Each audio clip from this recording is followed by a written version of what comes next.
Le front se mène donc aussi bien sur le front de la lutte contre le terrorisme, mais également sur le front du développement. Et sur chacun de ces deux fronts, vous allez observer qu'il y a une tendance très exponentielle à monter en puissance et à atteindre des résultats qui puissent, en tout cas, laisser présager que les deux fronts-là seront bientôt gagnés. Aussi bien le front de la lutte contre le terrorisme, mais également le front du développement que nous sommes en train de mener et auquel vous contribuez à travers vos actions au quotidien. Dans ce contexte-là, où nous sommes en train de gagner, je le répète, aussi bien sur le plan sécuritaire que sur le plan du développement, il y a bien sûr les derniers soubresauts de l'ennemi, pour lequel je dis souvent que l'agonie est lente, mais la mort est certaine.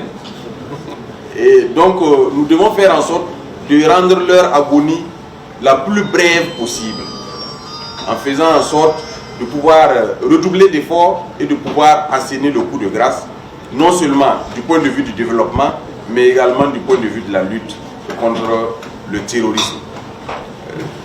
Vous verrez donc qu'il y a ces soubresauts-là ces derniers temps qui tendent à remettre le doute dans vos esprits, qui tendent à vous diviser et qui tendent à vous décourager dans l'élan que vous avez amorcé.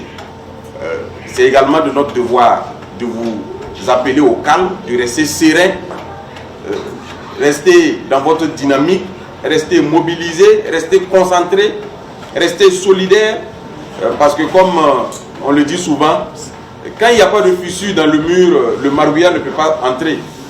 Généralement, l'ennemi extérieur profite des fissures qu'il y a entre nos communautés. Et nous devons faire en sorte de pouvoir être solidaires, de pouvoir rester ensemble, de pouvoir rester mobilisés et engagés. Et c'est à cela que j'appelle l'ensemble des populations de la région, mais également surtout les jeunes. C'est un groupe social au sein duquel l'ennemi a tendance à recruter.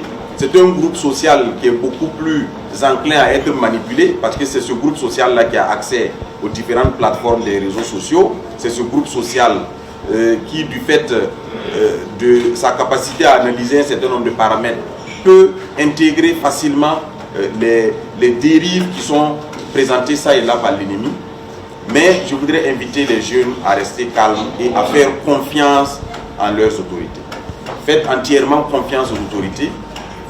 Il n'y a pas d'autre leitmotiv que de satisfaire vos besoins. Il n'y a pas autre leitmotiv que de faire en sorte que vous puissiez vous développer. Et bien sûr, votre développement individuel rassemblé fera le développement collectif du Burkina Faso. Votre activité, que je salue d'ailleurs, parce que c'est courageux de tenir une activité dans de telles conditions. Nous savons que c'est difficile sur tous les plans, ce n'est pas évident. Et ça se tient dans un contexte où nous sommes en train de remporter toutes les batailles.